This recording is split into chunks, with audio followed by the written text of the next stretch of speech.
Baru-baru ini timbul kekeliruan tentang bayar guna duit Now QR akan ada caj tambahan pada pengguna dan membebankan peniaga kecil. Sebenarnya tidak betul. Kekeliruan yang timbul itu susulan laporan yang tidak tepat dan tidak lengkap sehingga mencalarkan reputasi Paynet.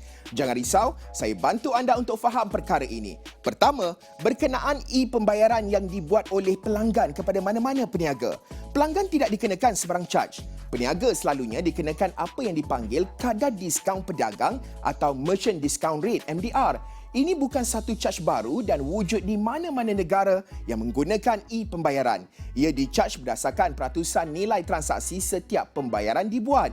Seorang peniaga akan menerima pembayaran yang dibuat oleh pelanggan mereka selepas ditolak MDR. Pada masa ini, pembayaran kad debit dan kredit dikenakan MDR manakala terdapat penepian atau waiver MDR pada pembayaran QR. Mulai 1 Oktober 2023, penepian MDR untuk pembayaran QR Duit Now ini telah ditarik balik. Mulai tarikh itu, para pemeroleh boleh mula mengenakan caj MDR tersebut dan ia termasuk caj Paynet sebanyak 0.25%. Bagaimana dengan para peniaga kecil? Jangan risau, menurut Paynet, dana rizab bakal diwujudkan oleh Paynet untuk memberi insentif kepada pemeroleh supaya tidak mengenakan sebarang MDR kepada para peniaga kecil. Adakah anda sebagai peniaga kecil bakal dikenakan MDR?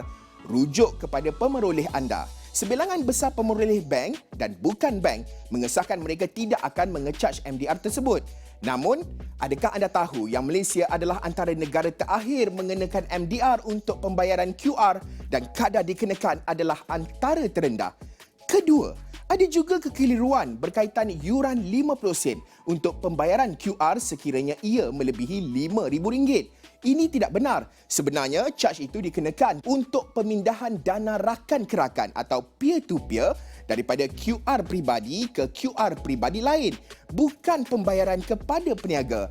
Ini sama sekali tidak berkaitan dengan pembayaran QR kepada pedagang. Kedua-dua yuran tidak akan dikenakan untuk transaksi yang sama dalam apa-apa situasi.